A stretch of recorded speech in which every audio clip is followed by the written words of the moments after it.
오늘 우리가 읽은 신명기 5장 22절부터 29절까지의 말씀을 통해서 선지자를 세운 배경과 사명에 대해서 함께 은혜를 나누려고 합니다. 선지자를 세운 배경은 우리가 출애굽 과정을 통해서 잘 알 수가 있는데, 창세기 15장에 보면 우리 하나님께서 아브라함을 택하시고 그 아브라함의 후손인 이스라엘 자손들을 택하시게 됩니다. 그리고 하나님께서 아브라함에게 앞으로 네 자손이 이방 나라에서 갱이 될 것이다, 나그네가 될 것이고, 그 나그네로 있는 그 땅의 사람들이 네 자손을 400년 동안 괴롭게 하게 될 것이다. 그리고 그 400년이 지나고 나면 내가 그 나라를 반드시 징치해서 네 자손들이 나올 때 큰 재물을 가지고 나오게 해줄 것이다. 이렇게 하나님께서 이스라엘 백성들을 택하시고, 그리고 그들이 이스라엘 백성들이 생성되기 전부터 우리 하나님께서는 이렇게 이스라엘 백성들을 택하셨습니다. 그리고 그 말씀대로 이제 아브라함 때로부터 700년 후에 이스라엘 백성들이 애굽에서 400년이 지난 후에 하나님께서 출애굽기 12장에서 유월절 사건을 통해서 어린 양의 피를 문 임방과 설주의 발음을 통해서 이스라엘 자손들의 장자를 하여금 죽음을 맹케하는 속죄제를 이루게 하시고, 그리고 나서 출애굽기 13장에 보면 그들이 불기둥과 구름 따라서 나오게 됩니다. 그리고 그들을 이 불기둥과 구름 기둥이 이스라엘 백성들을 홍해바다 앞으로 인도하시죠. 그리고 출애굽기 14장에서 그들이 이 홍해바다를 육지처럼 건너게 됩니다. 그리고 그들이 건너편에 이제 애굽 땅을 벗어나서 건너편 홍해바다 건너편에 서서 여호와는 나의 힘이시오 나의 노래시며 나의 구원자다, 그는 나의 하나님이시라고 하는 위대한 신앙 고백을 드리게 됩니다. 아멘. 이것이 이스라엘 백성들이 애굽으로부터 이제 무사히 나온 과정까지입니다. 그리고 이렇게 해서 하나님께서 이스라엘 백성들을 애굽에서 이제 나오게 하신 후에 그냥 가만히 내버려 두냐? 아닙니다. 출애굽기 15장 22절부터 17장까지의 내용에 보면 우리 하나님께서 이스라엘 백성들에게 6가지 기적의 사건을 통해서 하나님이 어떤 분이신가를 그들에게 교훈하고 있음을 보여줍니다.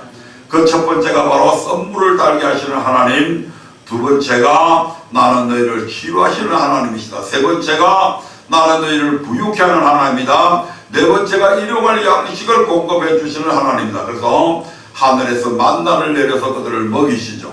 다섯 번째가 바위에서 바위를 깨뜨려 거기에서 샘물이 솟아나게 해서 나는 너희에게 생수를 공급하시는 하나님이다. 마지막으로 아말렉과의 전투에서 승리케 하심으로 나는 너희에게 승리를 주시는 하나님이다. 이런 하나님인 것을 이제 이스라엘 백성들에게 가르쳐 줍니다. 그리고 출애굽기 18장에서 이제 조직을 만들고 출애굽기 19장에 들어가면 이제 우리 하나님께서 내가 너희를 애굽에서 어떻게 인도해냈는지, 애굽에서 행하신 일들을 너희가 봤지, 그리고 애굽에서 나와가지고 시내 광야에서부터 이 시내산 홍해바다에서부터 이 시내산까지 인도하는 그 여정 속에서 너희들이 내가 누구인지, 나 하나님이 어떤 분인지 이제 알게 되었지. 이러한 모든 일들을 볼 때에 이 모든 세계가 누구에게 속했다? 나 여호와께 속한 것을 알겠지.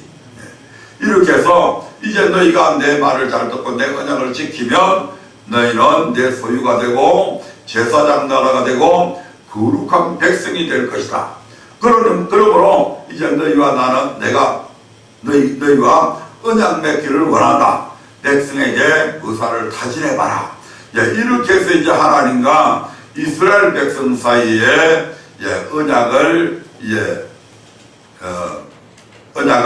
맺을 것을 약속을 합니다.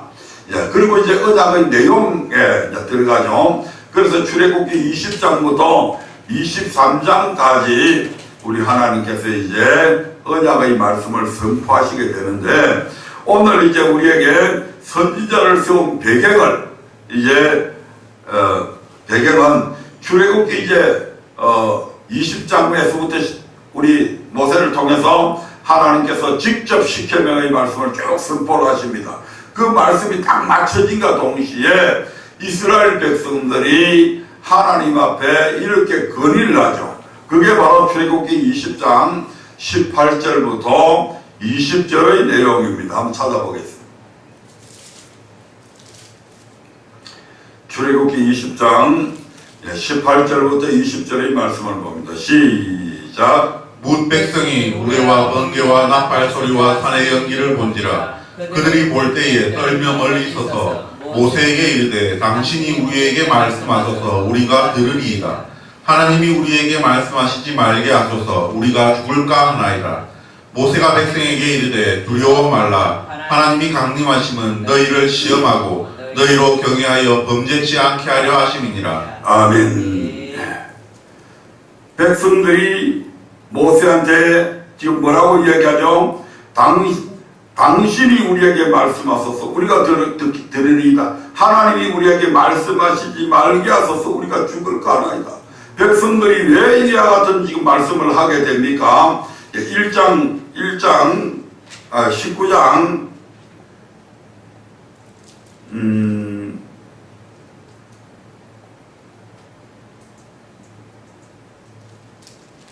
19장 16절부터 한번 볼까요? 19장 16절부터 한번 보겠습니다. 제3일 아침에 우레와 번개와 빽빽한 구름이 산 위에 있고 나팔 소리가 심히 크니 진중 모든 백성이 다 떨더라. 모세가 하나님을 맞으려고 백성을 거느리고 진에서 나오매 그들이 산 기슭에 섰더니 시내산에 연기가 자욱하니 여호와께서 불 가운데서 거기 강림하시니라. 그 연기가 옹기점 연기같이 떠오르고 온 산이 크게 진동하며 나팔 소리가 점점 커질 때에 모세가 말한즉 하나님이 음성으로 대답하시더라. 아멘. 하나님께서 이스라엘 백성들에게 이제 언약의 말씀을 선포하실 때에 그냥 조용조용한 목소리로 그냥 이렇게 평온한 분위기 속에서 그들에게 말씀하신 것이 아니고, 여기 16절부터 보면 우레와 번개와 빽빽한 구름이 산 위에 있고 나팔 소리가 심히 크니 진중 모든 백성이 다 떨더라.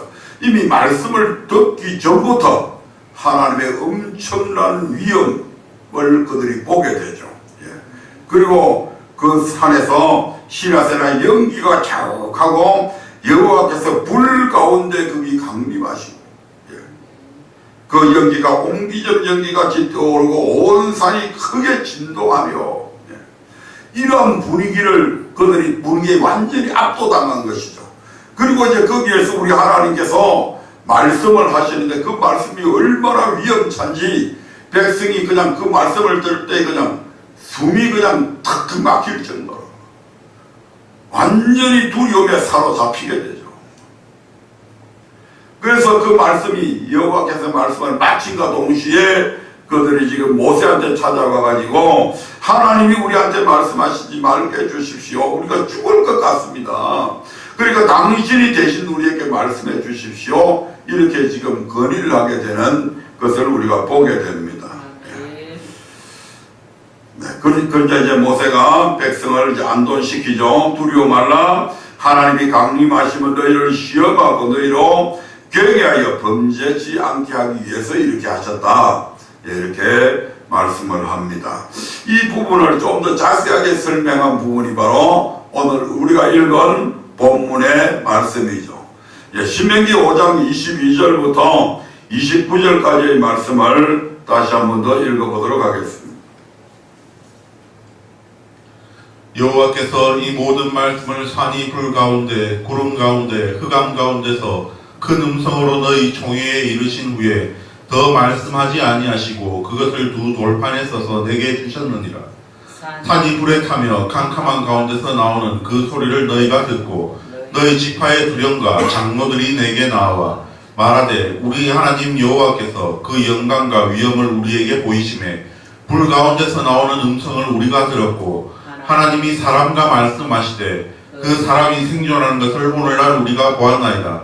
이제 우리가 죽을 까닭이 무엇이니까 이 큰 불이 우리를 삼킬 것이요 우리가 우리 하나님 여호와의 음성을 다시 들으면 죽을 것이라. 물은 육신을 가진 자가 우리처럼 사시는 하나님의 음성이 불 가운데서 바람을 듣고 생존한 자가 누구니이까? 당신이 가까이 나아가서 우리 하나님 여호와의 하시는 말씀을 다 듣고 우리 하나님 여호와의 당신에게 이르시는 것을 다 우리에게 전하소서. 우리가 듣고 행하겠나이다 하였느니라. 여호와께서 너희가 내게 말할 때에 너희의 말하는 소리를 들으신지라. 여호와께서 내게 이르시되 이 백성이 내게 말하는 그 말소리를 내가 들은즉 그 말이 다 옳도다. 다만 그들이 항상 이 같은 마음을 품어 나를 경외하며 나의 모든 명령을 지켜서 그들과 그 자손이 영원히 복받기를 원하노라. 아멘. 뭐 더 이상 설명이 없을 정도로 신명기에서 상세하게 말씀을 해놔놓고 있습니다. 하나님은 백성들의 이 말을 선히 여겨서 모세를 통해 백성에게 말씀을 전하셨고 그 이후 모세와 같은 선지자들을 통해 말씀하실 것을 약속을 하시게 됩니다. 하지만 거기에는 조건이 있습니다. 그 조건이 무엇입니까? 5장 29절 다시 한번 더 읽어보겠습니다.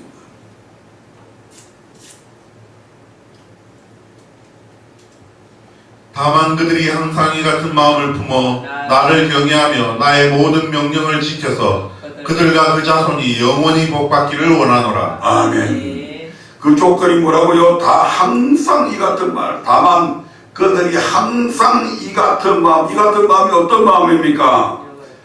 여호와를 경외하는 마음을 품어서 나의 모든 명령을 지키라.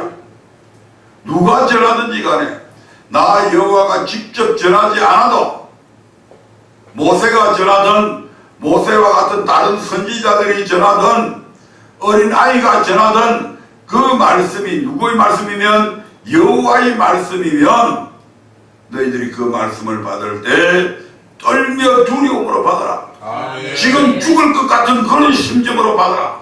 지금 이렇게 말씀을 하고 있습니다.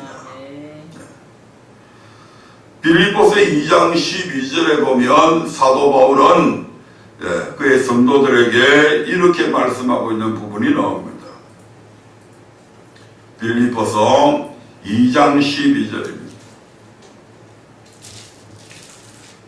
그러므로 나의 사랑하는 자들아 너희가 나 있을 때뿐 아니라 더욱 지금 나 없을 때에도 항상 복종하여 두렵고 떨림으로 너희 구원을 이루라. 아멘.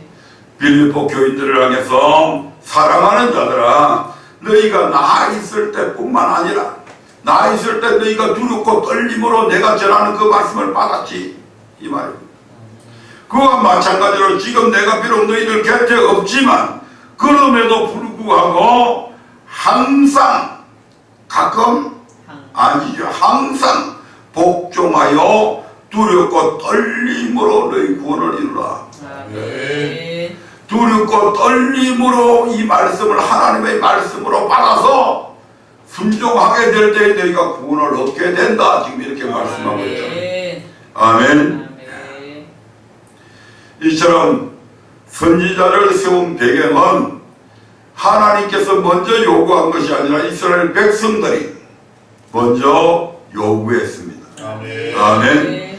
왜냐하면 우리 죄 많은 인간들이 하나님의 음성을 직접 들으면 죽게 되기 때문에 그래서 이스라엘 백성들의 그 요구사항을 우리 하나님께서 들어주심으로 바로 이때부터 선지자들을 통해 하나님께서 말씀을 선포하게 되는 것을 보게 됩니다. 그래서 출애굽기 20장을 끝으로 21장부터 23장까지는 하나님께서 천사를 통해서 모세에게 말씀을 주시고 모세가 그 말씀을 기록해서 백성들에게 나중에 낭독해서 들리고 그렇게 해서 언약을 맺는 장면이 출애굽기 24장에 나옵니다. 자, 그러면 두 번째로 우리가 생각할 것은 그럼 선지자의 사명은 뭐냐 이 말입니다. 선지자의 사명이 무엇일까요? 선지자의 사명은 오직 여호와의 말씀을 그대로 전하는 데 있습니다. 아멘. 선지자는 자기의 생각을 얘기할 그런 자격을 하나님께서 부여하신 것이 아니라 선지자를 세운 목적 자체가 누구의 말씀을 전하기 위해서 여호와의 말씀을 전하기 위해서 선지자를 세웠기 때문에 선지자는 절대로 자기의 말을 하면 된다 안 된다? 절대 안 됩니다. 선지자는 오직 여호와의 말씀 전해야 됩니다. 네, 신명기 18장 18절의 말씀을 한번 보겠습니다. 신명기 18장 18절의 말씀입니다. 내가 그들의 형제 중에 너와 같은 선지자 하나를 그들을 위하여 일으키고 내 말을 그 입에 두리니 내가 그에게 명하는 것을 그가 우리에게 다 고하리라. 아멘. 선지자들을 일으키고 여호와의 말씀을 누구의 입에? 선지자의 입에 주겠다. 아멘. 그러면 선지자는 여호와께서 그 입에 주신 그 명하신 말씀을 그대로 우리에게 다 구해야 된다. 아멘. 여호와께서 그 입에 주신 말씀을 그대로 전달하는 것, 이것이 바로 선지자의 사명임을 말씀하고 있습니다. 예레미야 1장 7절의 말씀도 한번 보겠습니다. 예레미야 1장 7절.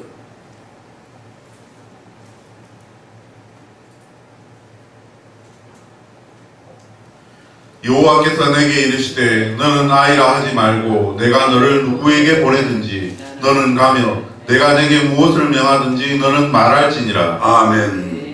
이제 예레미야가 아직 나이가 어릴 때에 예레미야는 부르심을 받게 됩니다. 그래서 나는 나이가 어린데요. 그러니까 여호와께서 너는 아이라 하지 마라. 내가 너를 누구에게 보내든지 너는 가며 내가 네게 무엇을 명하든지 너는 말을 그대로 말해라. 아멘. 네 말할 필요 없다. 네가 어린아이라고 뭐 나는 뭐 소견이 짧아서 신경 쓸 거 없다. 소견 짧은 네 말을 전하라고 하는 것이 아니라 바로 내 말을 너는 그대로 전해라고 지금 그렇게 말씀하고 있습니다. 9절도 한번 보겠습니다. 1장 9절. 여호와께서 그 손을 내밀어 내 입에 대시며 내게 이르시되 보라 내가 내 말을 내 입에 부어놓으라. 아멘. 지금 예레미야의 입에 누구의 말을 두었다? 여호와의 말씀을 두었다. 그러니까 너는 네 입에 둔 그 말씀을 그대로 전달만 하면 된다. 지금 이 말이거든요. 아멘. 네 생각 거기에 섞어낼 필요 없다. 네 어떤 사고방식, 현재 돌아가는 어떤 상황들, 일반적인 상식들 그런 거 필요 없다. 네 입에 둔 그 말씀만 그대로 전하면 된다. 아멘. 그런데 오늘날 우리는 말씀을 전할 때 얼마나 많이 우리의 말을 섞냐 이 말입니다. 수많은 신학자들이 말들을 섞어놓고 수많은 다른 목사님들의 얘기들을 섞어였고 수많은 예화들을 우리 나름대로 연구한 그런 예화들을 거기에 섞어놓고 그렇게 하려고 하니까 머리가 아프죠. 하나님께서는 지금 예레미야에게 예레미야가 비록 어리지만 네 그거 어리다고 신경 쓸 거 없다. 아이라고 생각할 필요 없다. 왜? 내 말을 그대로 전달만 하면 되니까. 아멘. 내가 내 말을 네 입에 두었다. 그러니까 입에 둔 그 말씀을 그대로 외치기만 하면 된다. 지금 이런 말씀이죠. 아멘. 에스겔서 2장 7절의 말씀도 한번 보겠습니다. 에스겔서 2장 7절.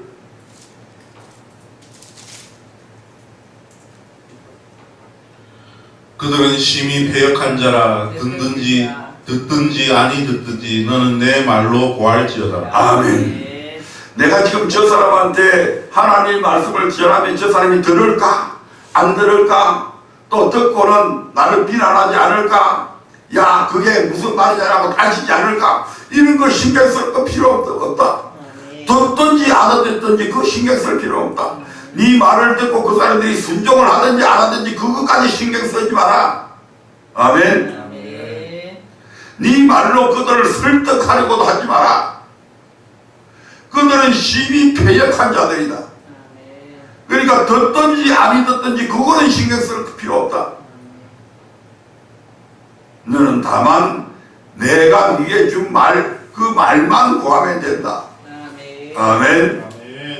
이게 선지자의 사명인데,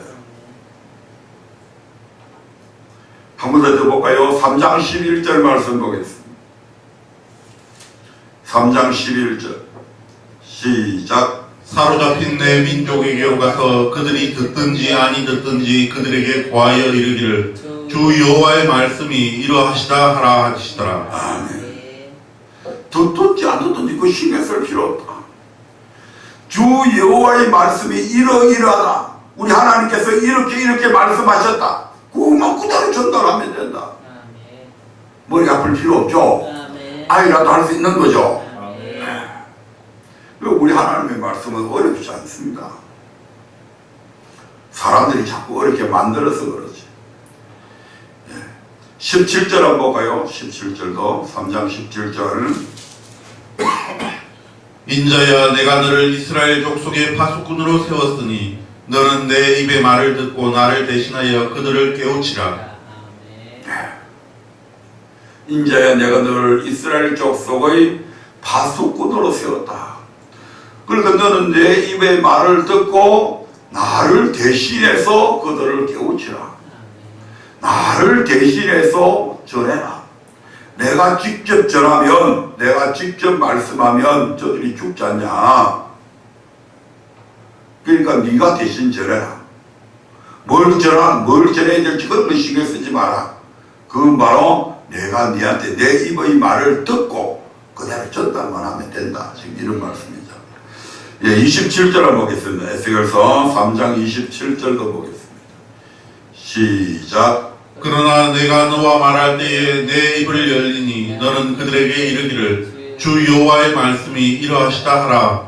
들을 자는 들을 것이요 듣기 싫은 자는 듣지 아니하리니 그들은 패역한 족속이니라. 아멘. 선지자가 백성들한테, 목회자가 회중들에게 말씀을 전할 때에 그 말씀을 잘 듣는 자들도 있습니다. 하지만 그 중에는 어떤 자들은 콧똥 끼는 사람들도 있습니다. 어떤 사람들은 졸고 앉아있는 사람들도 있습니다. 아멘. 듣든지 안 듣든지 그거 신경 쓰지 마라. 들을 귀가 있는 자는 들을 것이다. 그 중에는 분명히 들을 자가 있다. 그 들을 자를 위해서 전해라 이 말입니다. 100명이 500명이 앉아있는데 그 500명 중에서 490명이 안 듣고 나머지 10명만 들을 사람이 있다면 그 10명을 위해서 너는 그대로 전해라 이 말입니다. 아멘. 그들은 패역한 족속들이다. 패역한 족속이 어떤 사람들입니까? 언약을 지키지 않는 자들이 패역한 족속들이잖아요. 그러니까 그런 거 신경 쓰지 마라. 전하니까 저 사람은 안 듣는데 저기는 졸고 자빠졌는데 그런 거 신경 쓰지 말아야 말. 그 중에 반드시 여호와의 말씀을 귀담아 들을 자가 있다. 아멘. 그 귀담아 듣는데 들을 내 백성들이 있기 때문에 너는 그들에게 전해야 된다고 말씀합니다. 그런데 오늘날 수많은 우리 목회자들이, 저를 포함해서 우리 수많은 목회자들이 말씀을 전할 때에 하나님의 말씀을 그대로 전달하기보다는 얼마나 많은 우리의 생각들이, 우리 인간의 사고방식들이, 사상들이, 우리의 상식들이, 우리가 알고 있는 그런 많은 지식들이 그 말씀 속에 섞여 들어가는지 참 이루 말할 수 없습니다. 그러다 보니까 백성들 입장에서는 하나님의 순수한 말씀을 듣기보다는 사람의 계명들, 사람의 계명으로 교훈을 받는 것하고 하나님의 말씀이 막 믹사되어 가서 그들에게 전달되는 거죠. 그래서 오히려 하나님의 말씀을 정확하게 알지 못하게 되고 듣고 나서도 하나님을 경외하는 마음들이 전혀 없이 사라져버려요. 이런 현상들이 너무너무 많이 있죠. 근데 우리는 철저하게 선지자는 하나님의 말씀만 전해야 됩니다. 예수님도 하나님의 말씀만 전하셨습니다. 한번 찾아볼까요? 요한복음 7장 16절부터 18절의 말씀을 한번 보겠습니다. 우리 예수님께서 누구의 말씀을 전하셨는지. 그분은 이 땅에 오시기 전에 요한복음 1장 1절에 보면 태초에 말씀이 계시기에 이 말씀이 하나님과 함께 계셨으니 이 말씀은 하나님이시다라고 말씀하고 우리 예수님은 말씀 자체이십니다. 그럼에도 불구하고 우리 예수님께서 육신의 몸을 입고 이 땅에 오셨을 때에 당신의 말씀은 단 한마디도 안 하셨다 이 말입니다. 16절부터 봅니다. 시작. 7장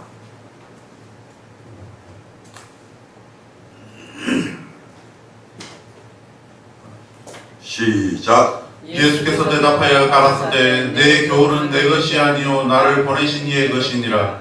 사람이 하나님의 뜻을 행하려 하면 이 교훈이 하나님께로서 왔는지 내가 스스로 말함인지 아니라. 스스로 말하는 자는 자기 영광만 구하되 보내신 이의 영광을 구하는 자는 참되니 그 속에 불의가 없느니라. 아멘. 우리 예수님께서 하나님의 말씀을 전하실 때에 당신의 생각을 거기에 첨가시킨 것이 아니고 오직 아버지의 말씀만 전하셨다. 요한복음 12장 49절 50절도 한번 보겠습니다. 요한복음 12장 49절 50절입니다. 내가 내 자유로 말한 것이 아니요 나를 보내신 아버지께서 나의 말할 것과 이를 것을 친히 명령하여 주셨으니 나는 그의 명령이 영생인 줄 아노라. 그러므로 나의 이르는 것은 내 아버지께서 내게 말씀하신 그대로 이르노라 하시니라. 내게 말씀하신 그대로 일러준다 나는. 아멘. 내 자유로 말하지 않는다 나는. 하나님께서 내가 세상에 가서 너는 이런 말씀을 전해라. 이 말씀을 전해라. 지금 이렇게 했다고 그러잖아요. 그리고 나는 그 하나님의 그 명령이 영생인 줄 안다. 그리고 아버지께서 내게 너 이거 이렇게 이야기해줘라. 이렇게 이야기해줘라. 그걸 그대로 내가 지금 일러준다. 이렇게 지금 말씀하잖아요. 아멘. 누가 그렇게 하셨다고요? 주님께서. 우리 예수님께서 종의 형체로 이 땅에 오셨을 때에 당시 그 전의 지위가 말씀이셨음에도 불구하고 주님께서는 철저하게 아버지께서 일러주라고 한 말씀만 그대로 일러주었다. 아멘. 14장 24절 봅니다.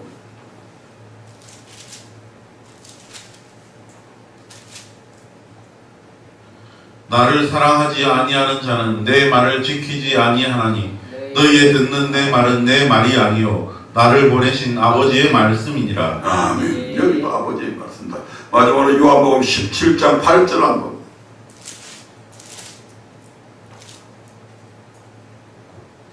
나는 아버지께서 내게 주신 말씀들을 저희에게 주었어. 아멘. 나는 아버지께서 내게 주신 말씀들을 지금 제자들에게 주었다. 아멘. 예수님은 당신 자신이 말씀이셨음에도 불구하고 이 땅에 오셔서 아버지의 말씀만, 아버지께서 예수님께 주신 말씀만 그대로 전했다. 아멘.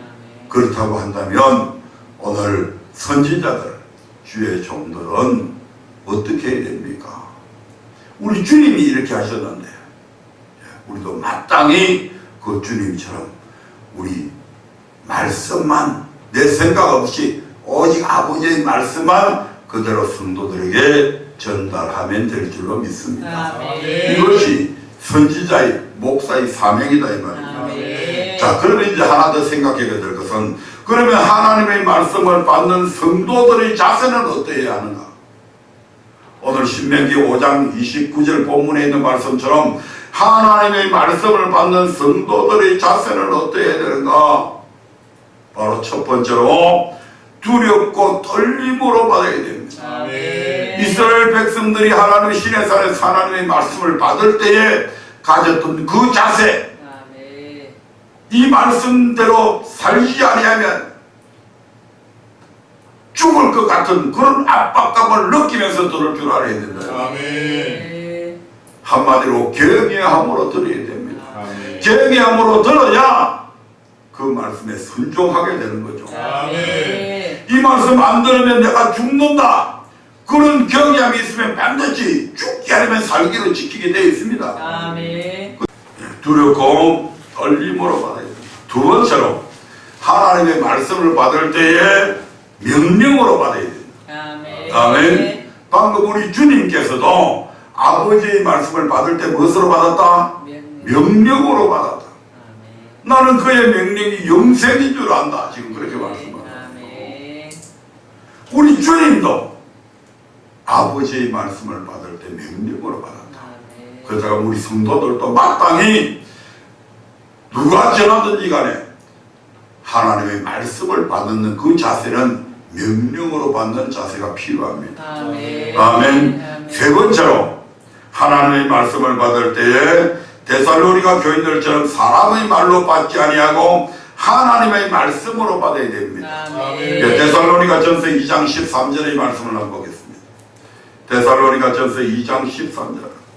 우리가 하나님의 말씀을 받을 때 그 말씀을 사람의 말로 안 받고 하나님의 말씀을 받게 되면 어떤 역사가 일어나느냐? 하나님께서 그 말씀을 지킬 수 있는 그 말씀대로 살아갈 수 있게 그렇게 역사하십니다. 아멘. 같이 읽어봅니다. 시작. 이러므로 우리가 하나님께 쉬지 않고 감사함은 너희가 우리에게 들은 바 하나님의 말씀을 받을 때에 사람의 말로 아니하고 하나님의 말씀으로 받음이니 진실로 그러하다. 이 말씀이 또한 너희 믿는 자 속에서 역사하느니라. 아멘.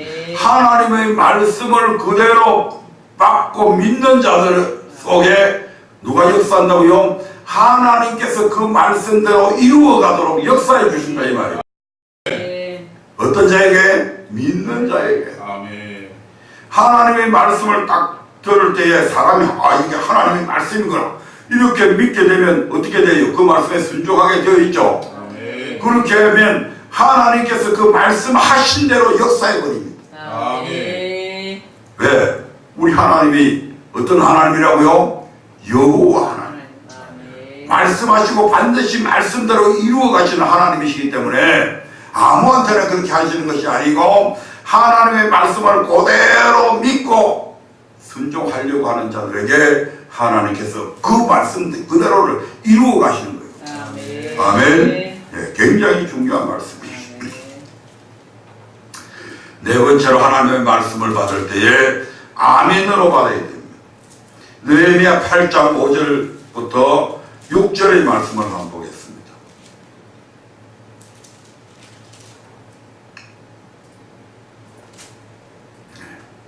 거기에 보면 이스라엘 백성들이 이제 에스라를 통해서 하나님의 율법의 말씀을 듣게 되는데 어떻게 듣는지 한번 보자 이 말입니다. 같이 읽어봅니다. 시작. 학사 에스라가 모든 백성 위에 서서 저희 목전에 책을 펴니 책을 펼 때에 모든 백성이 일어서니라.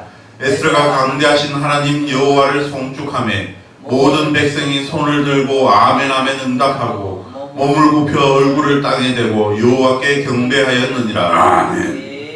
전부 하나님의 말씀을 들을 때요.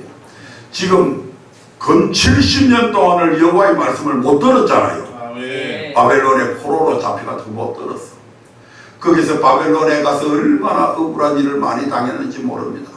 아멘. 많은 이민족들한테 생명의 위협을 느끼기도 하고, 그들한테 끌려가가지고 야 너희 그 노래를 한번 불러봐라. 시편의 노래를 그 이방인들 앞에서 우리가 어떻게 이 노래를 부르겠냐 하는 게 이제 시편에 또 그대로 나와 있죠.